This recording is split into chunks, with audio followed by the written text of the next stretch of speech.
Hi everybody, this is Alexis. Today I am going to present you a practical skeleton for your next Scala and Scala JS web application.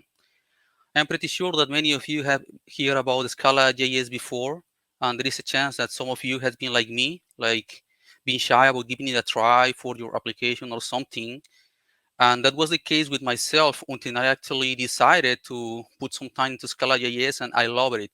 So if you haven't tried the Scala JS, please give it a chance. It's a wonderful piece of technology. Let me start by saying a little bit about me. Right now, I am the principal Scala consultant at Bits, which is the company that I founded, but I don't like the founder term. So anyway, in my career, I'm still am the partner and technical advisor for many companies. I had been working with Scala for more than 6 years. 3 of those, I had been enjoying Scala JS and writing tools around it as well. I'm also maintainer and author of some other open source projects. Some of the most useful that I can mention is like the Scala JS Chrome plugin, which is used for writing browser extensions purely in Scala JS. Um, After writing some browser extensions for Chrome and Firefox, I noticed that there was so much repetitive code, and I decided to actually create a template for it. So you can go and check out the template and just start writing with a real browser extension that works out of the box and has already abstracted quite a lot of the common logic. The agenda for today is relatively simple. I'm going to give an introduction about the project that we are presenting now. I'm going to present you a simple and short demo about the application itself. I am going to talk about the architecture, how it is built, how we organize the code, the modules, etc. And I will highlight some of the details that I find very useful from this skeleton itself. Let me start by saying that what I am calling right here a traditional web application, which is something pretty common on the internet, usually have the same code that I personally have found myself writing it over and over and over again. And I'm not the only one. I have talked to others that had feel the same. In other languages, there are tools for avoiding doing that. But for one of another reason, Scala and Scala JS does not seem to have anything like this. And the common details that I'm talking about is like the account registration, the login functionality, sending emails to verify the user provided email, recovering password, changing password, and an administrator dashboard that the super users can actually use in order to see what's going on with the data or update data manually. So at least that was the case because now we are presenting the Wiring with Scala web application template that is designed specifically to address this pain point. This is a template that we are using at Wiring Bits for creating new web applications for our customers. And every time that we find a useful piece of code, we are backporting it to the template. So it's a relatively active repository. And let me get you a real quick demo about it, which you can see at my screen. And there is a public link right here that you can give it a try later. And it basically showcases what the template has right away. This is just the code that is on GitHub. If you get to run this locally or deploy, you will see exactly this. A home page with a landing page, a footer, a navigation bar. It has forms with validations. It allows you to create a new account by using the very common flow on the internet, like typing an email, a password, repeating the password. It has a CAPTCHA for avoiding spam, and it sends email using Amazon Simple Email Service, and you get an email with a link. And after clicking on the link, you will get your email verified. You see there are also some progress indicators, stuff like that. And in this case, after logging in, you see how the navigation bar has changed. And all of this is already there um, with other stuff like updating your profile, changing your password, etc. So that should be it for this piece. I have another demo, which is one of the parts that I like the most about this project, which is something for exposing an administrator user interface that is more or less auto-generated. Same way there is a link that you can try it with the user and password. And one of the things that I mentioned is that all of the screen and the components that you are looking at here is mostly auto-generated. There is a very nice library called React Admin, and we have written a backend that exports a Postgres database into React Admin compatible endpoints. And in this way, you mostly need to configure your application to say which table do you want to expose, what data is going to be public. Like you see right here at this demo, this is a public application, so I have hidden most of the sensitive details like the email, the password, and most of the data cannot be updated, but you have sorting, ordering, and other details. And this is the piece of configuration that is exporting the data in the way that you saw in the previous screens, mostly saying which table do you want to export, what's the primary key, what columns do you want to hide, what columns do you want to prevent user from updating. Usually it will be control columns like user ID, creation time, and things like that. But like I say, this is a public website, so I have hidden most of those details.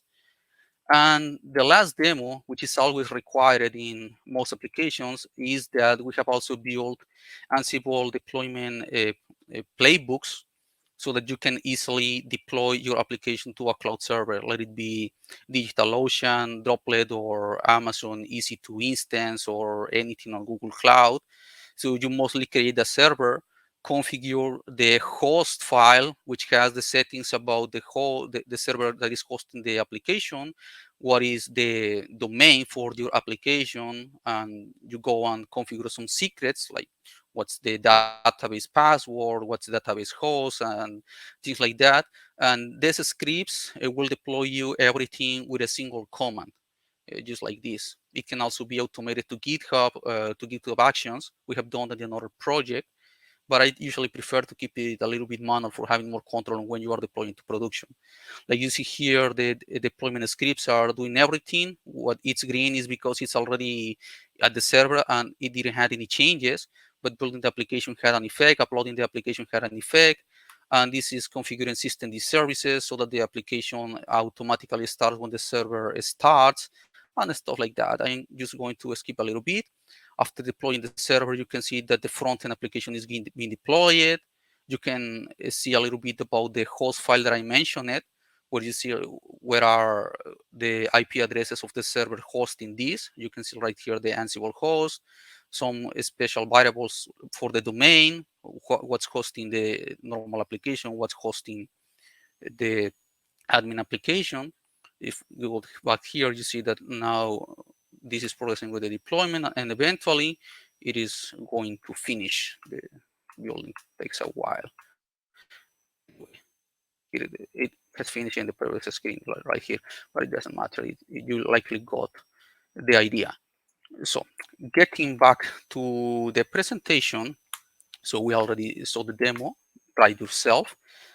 I'm going to discuss a little bit about the overall architecture of the project.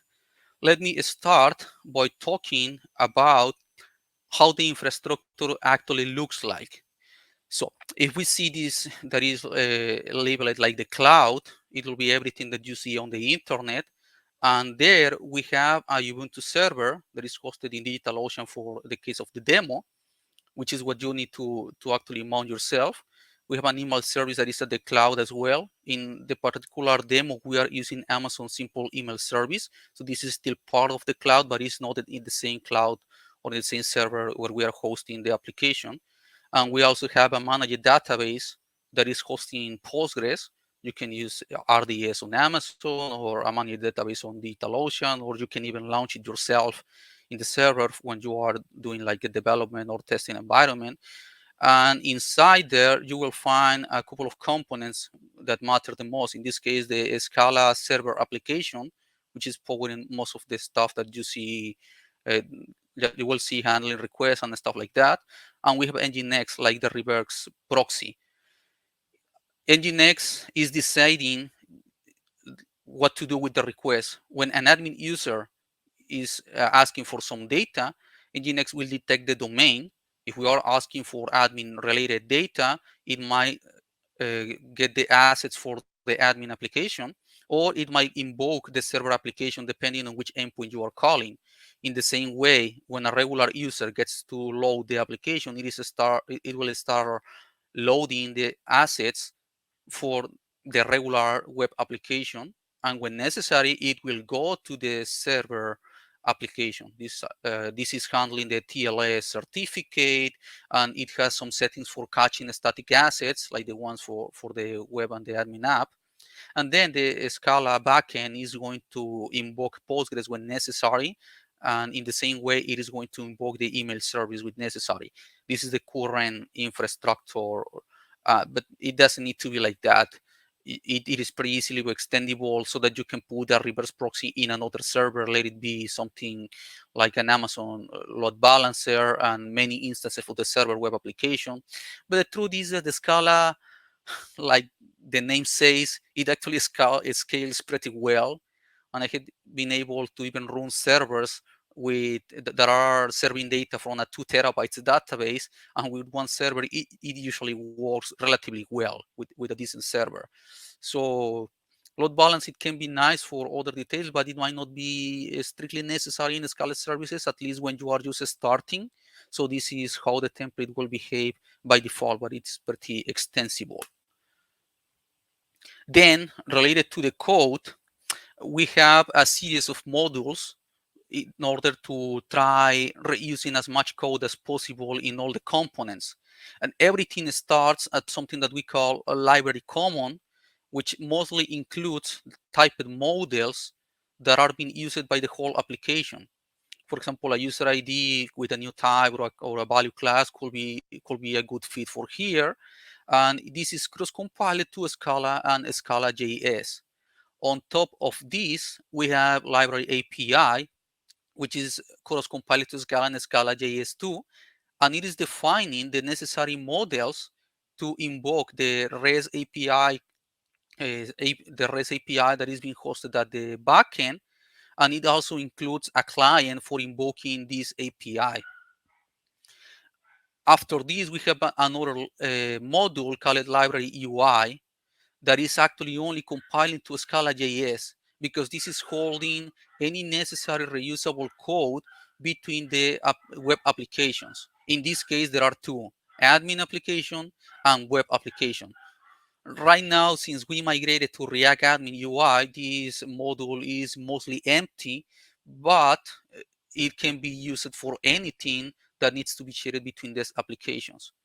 So web application and admin application, these modules that are only Scala JS because it's front end, they are also consuming library API.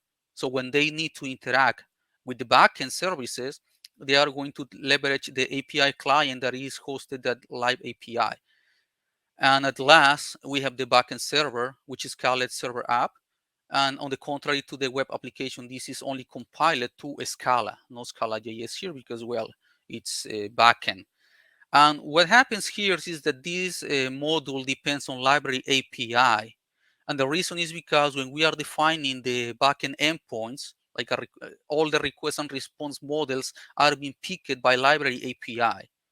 This means that front-end and backend are always in sync using the same models. So forget about the problems that some of you might have faced when backend has updated an endpoint, removed a field, or added a new one that is necessary, and the front-end is crashing because the models are not in sync.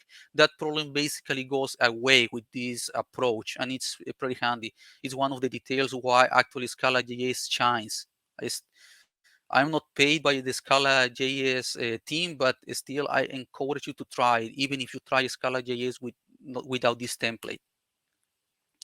Then let me talk a little bit about the server-side architecture, how the code is organized and stuff like this. So this is the overall, an overall and pretty simplistic diagram about how the code looks like and what layers are involved. I do not know what's really the name for this, because it's actually a mix between hexagonal architecture, onion architecture, domain-driven design.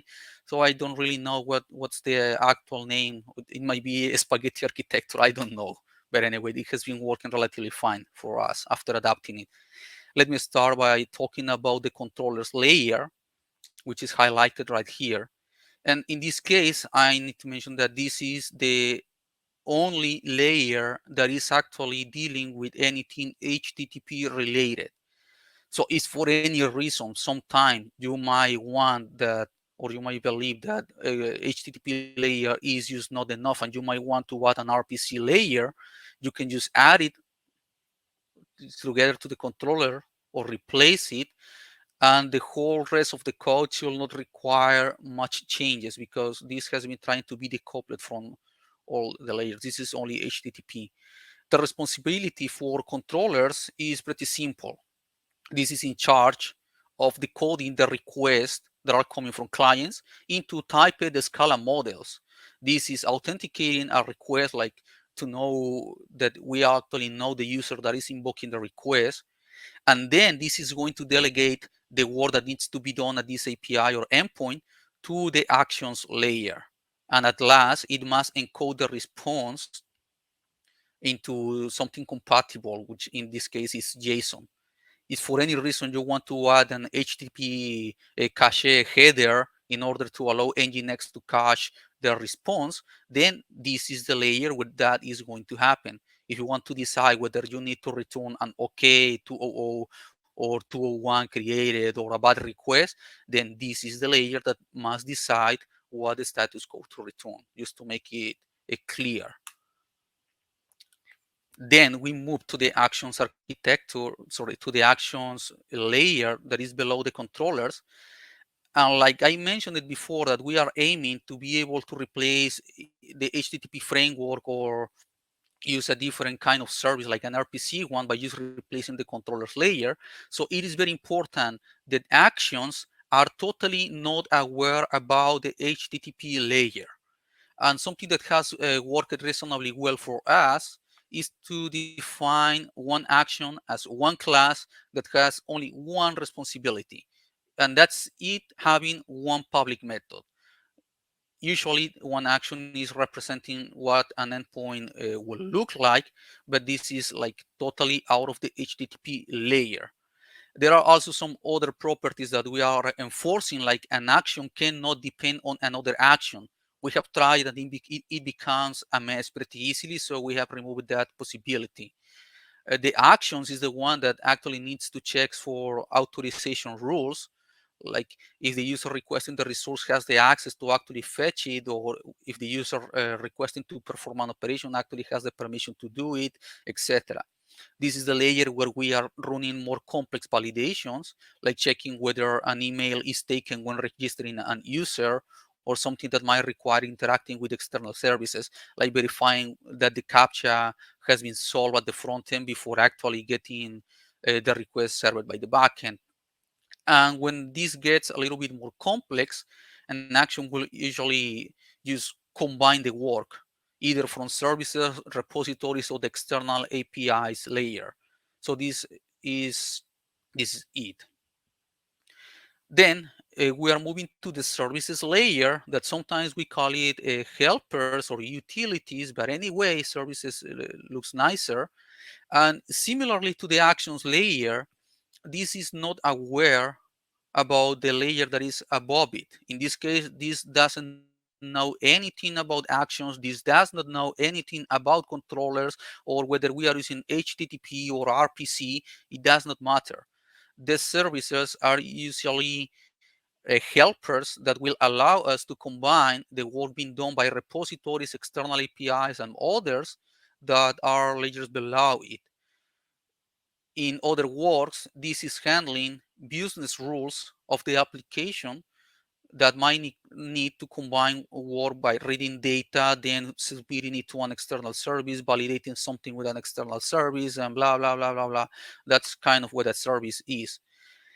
Then we have this pretty simple layer called external APIs, which has a very similar property to the previous layers. This is not aware about actions or services or controllers or HTTP, but instead, this knows how to deal with external APIs or services that are like Google reCAPTCHA or potentially Firebase or anything else that is not hosted in this same application service that is written in Scala. One important detail that I tend to highlight when working at external APIs layer is that you should think about, what if I'm going to publish the whole external APIs package to a public library? I need to be able to do that. That means that we have our own clients, our own API models that are totally agnostic to the application. So in theory, I should be able to abstract anything that is at the external APIs module or package and just make it public, and it should be fine. And that's the goal. And that means that this obviously cannot talk to the repositories or any storage, unless it's an external service for sure, but this cannot talk with anything like this. This cannot use any model that is specific to the data stores. And then we get to the storage. We call it the repository layer. It has a similar property to the other layers I had mentioned. This is not aware of anything about it. Let it be services, actions, controllers. This is not aware about external APIs. Its responsibility is more or less deciding when do we need to use a database transaction, when we need the ACID properties, and then combine the work from the data access objects layer, which are more or less queries for the database. The repository sometimes might have small business rules implemented contrary to many of the other layers. And this is because sometimes we have business rules that actually require the transactional properties from a relational database. So in this case, think about a simple example where you are creating a user and you are also registering a token that will be used to verify the user's email. In this case, we are doing both at the same repository method within a Postgres transaction. But that's it. It's usually must be pretty simple logic. And I am getting to the last layer and component here, which is the data access object. Again, I might have already bored you, but this is unaware of any other layer on top of them, like services repositories. This is not aware of layers that are kind of parallel, like external APIs. This is not aware about HTTP.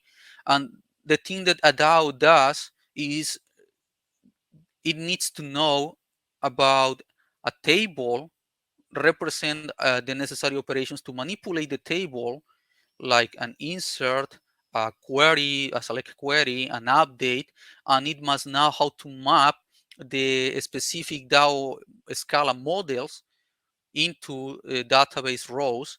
And in the same way, it must be able to parse anything from the database into Scala case classes or Scala models, which are the data models right here. While this is not exactly mentioned in the other layers, it is pretty common that any layer might have its own models. So we might see a DAO that has a user model, and an action might have a user model that is created when retrieving the current user. In order to do those kind of transformations, we are using a library called KeyName that is pretty handy for doing these validations at compile time and avoiding us to write quite a lot of boilerplate in the code. And at last, I must mention what kind of programming paradigm are we using. Well, we are doing something we call like meet in the middle between Java and Haskell, which we call it the pragmatic way of using Scala. And I'm pretty happy that I am not the only one. I have already saw other talks like the one from Martin Odersky that is trying to push for the pragmatic approach. Not everything requires to be tagless final or using the free monad.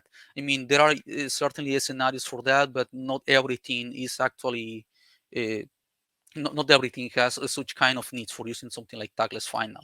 So we are using, sometimes we are throwing an exception from here and there. I mean, and that's fine. We are not afraid of using Scala features. They work just fine. And there is a lot of documentation for those. They are on the Scala standard library. They work just fine. So that's what we do. Someone might like it, some others might not like it, and that's fine. Everyone has its own taste. So let me get to the part of the highlights. And we believe that the Scala does not need to be hard, just like Martin Odersky said and some other presenters have said before. And in this case, we are using what we consider very pragmatic approaches for the template. We have been able to get contributors from non-Scala developers at their first week into our template. And this has actually included undergrad interns that were successfully fixing some small bugs at their first week while learning Scala. So we really believe that this is not very difficult. And at last, another ad for Scala JS, it really shines when onboarding people that is already familiar with the JavaScript ecosystem. When they get to the template and they see something like a Slinky that is very similar to the official React API, they usually already know how to use everything once they get some onboarding into the Scala types, how to compile, how it works, etc. So Scala JS really shines when onboarding new developers if they already have a JavaScript background. Like I have already disclosed it before, we are using Slinky, which is on top of React, but for Scala JS. And the template can pretty easily be integrated with the React ecosystem so that you don't need to be putting quite a lot of time into building components from scratch. For example, we are using Material UI with type definitions generated from Scala Typed, another wonderful piece of software. If you haven't tried it, I encourage you to give it a try. There are some queries and sometimes it does not work 100%, but most of the times it just works, and it has done wonders for our team. It has saved quite a lot of time, and not only wiring, it has saved time in other teams that I had worked with. Related to the features that we are providing at the template, we have some details that we find useful, and we believe that they should be used more commonly, like fetching data consistently from remote APIs or asynchronous APIs. Usually you will expect that a loader is displayed when you are fetching data, displaying an error when the data failed to load. And we are giving the user an opportunity to retry when the data failed to load. This is one example of how it looks like. And this is another example of how it looks when there has been a problem. And you can see the retry button right here. This is done by what we call the asynchronous component, which is used right here, like you can see right here. We just create an instance of the asynchronous component by propagating what's the fetch function. In this case, we are using the API client that I mentioned before, and invoking the function to get the current user. And when the component actually gets the data, the render function is going to get invoked.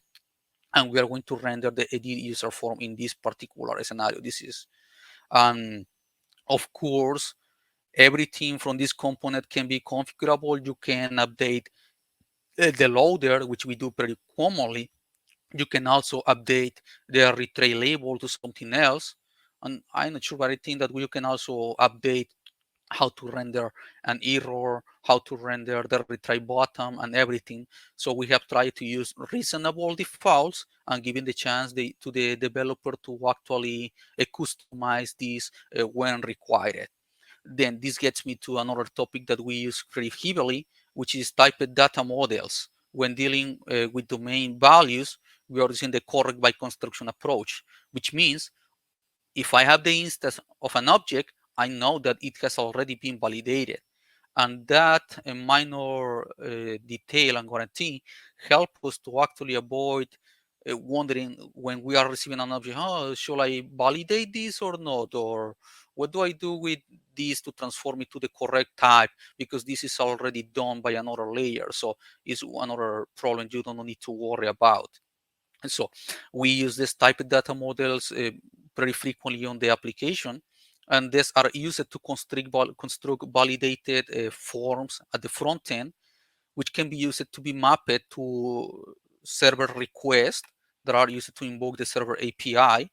And one pretty nice detail that this actually provides is when you receive a request at the server, you are receiving the domain object that is constructed from validated models.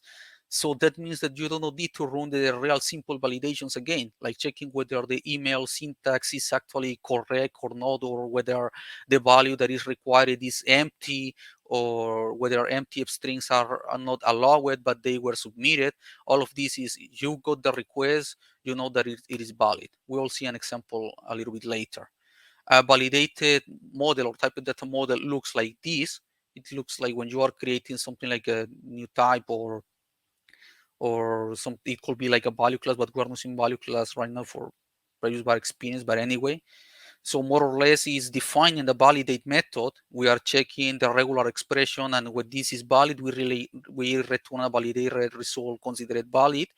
When this is not valid, we return the invalid result type with an error. You might wonder why I'm creating this type when we can use something like either that is official in Scala, or Scalactic that has the or value, this of this or this, and things like that. And the reasoning is because sometimes at the forms we require the actual input to display it to the user, because it can be pretty annoying that when you input something, it gets transformed, and you might not want to do that. So we are displaying the actual input to the user, and that's why this can be improved, but it has worked well for us until now.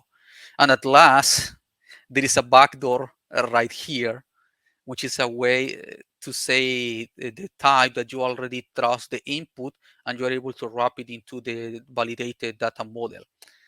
This is usually not used, but it is there because in the past it has happened to me when you are trying to propagate this kind of validated data models all over your application. There might be the case when you have a hotfix, and it turns out that the hotfix is just going to the database to update a string to put something else, let it be a state, a timestamp, or whatever. And it might be the case that such validation rule is not specified at the code. So that can become pretty annoying or a snowball for fixing many issues. So when we are reading data from the database or a trusted source, which is mostly a database only, or it can be handy for writing tests. So we're just calling the trusted input in order to avoid crashing the application, just because the database had a value that the model is not prepared for it. There might be better solutions, but that's something that has worked for us. This is a demo on how the validated data types will lead to a form that is composed of those. And we also have something that I am not showcasing right now, but it's called validated text input.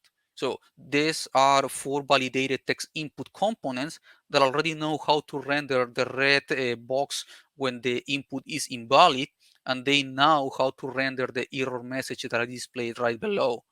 There is also a helper that will tell you when the form is actually ready to be submitted or not.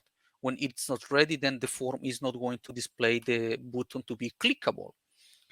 Then this is how we compose the validated data models into a form data holder. And in this case, you can see the forgot password form data. It requires a validated email field, and it also requires a captcha. This is important to mention because not everything needs to be a form field. This is flexible enough to allow you writing something that does not fit on the cases that we had planned so far. So there is a way to add extra validation logic. Think about when you need to run a validation, like if you had provided this value, then you must have also provided this another value. Then such kind of validation will go right here. You can return the errors. And this is purely a Scala. Even that this is at the Scala JS side, this is actually valid Scala code for the backend, and you can pretty easily write tests for checking the logic. Like if I write an invalid email, I should get an invalid email error. Well, you put it right there. If I write an invalid email, sorry, if I write a valid email and the captcha is not solved, then I should get another error. If I put everything, I should get no errors at all. Or when I am filling everything with no errors, then I should be able to get the submit request that is supported by the backend. In this case, the forgot password request, and use for comprehension, and that's how it works. And like I said, these typed or validated data models are actually part of the API requests that are at the backend. So this is the create user request for our application, and it's holding only typed models: the name, the email, the password, and the captcha. What does this mean? it's something that I mentioned before. The controllers are dealing with this request composed from typed data models. That means when I get to this part of the code, and I was able to deserialize the request body, that means that all the validations related that the name must not be empty, the password must belong to this kind of rules or criteria, or the captcha must be filled. Those validations has already happened. You have written those once, and you are reusing those everywhere, and that's one big time saver. It also helps you to prevent problems when the backend is running some validations, but the frontend are actually executing different validations, and it's a pain for the users. So this is not going to happen if you deploy the backend and the server. And like I said, this was just delegating to the action. Then let me get to the some testing utilities we have at the project. Like when we are testing something that interacts with the database or the repository layer, we are providing a clean database mounted by Docker. So when the code gets right here, I do not need to worry whether a previous test suite has polluted the data. I just go ahead, create any necessary dependencies, execute the test, and the helper is going to take everything down after the test has executed.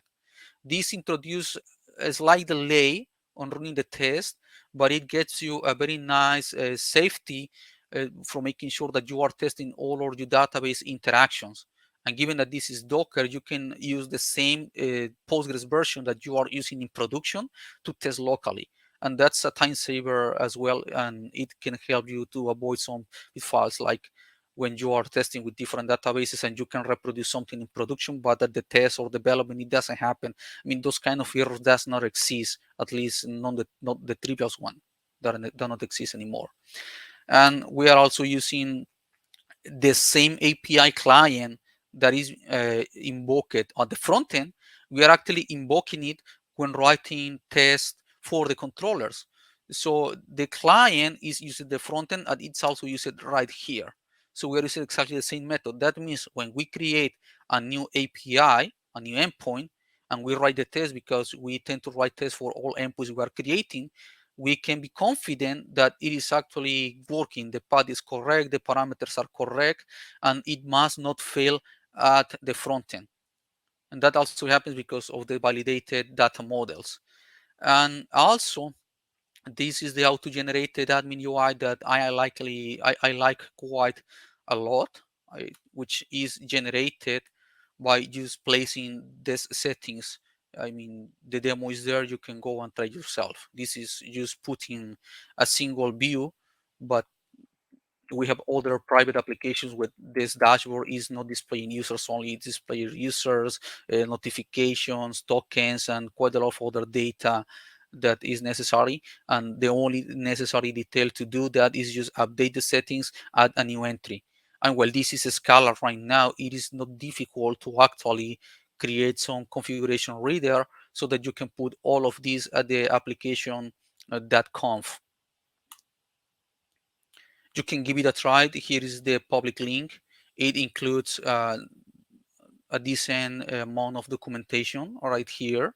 It says like why we have created this, the problem that it is addressing. It includes a demo for the web, the admin, and we are also having a Swagger integration that I forgot to mention. It is right here. You can try it yourself. There are the short videos that I presented to you earlier for deployment, the web, and the other. And there are also the documentation for getting started. Like we have how to set up development environment, the architecture details that I mentioned there. We have also highlighted some design choices, like why we are doing something in this way, even that it might not make sense. So these decisions are documented right here. And so I encourage you to give it a try. And that's it from my side. So thanks a lot for paying attention to this presentation. You can find my contact details right there. You can find the link to the demo to try it yourself. And if there are any questions, I will be happy to answer. I will also, after the presentation, I will go to the Wiring Bits booth. You can go over there and talk to me or other persons from my team. So again, thank you.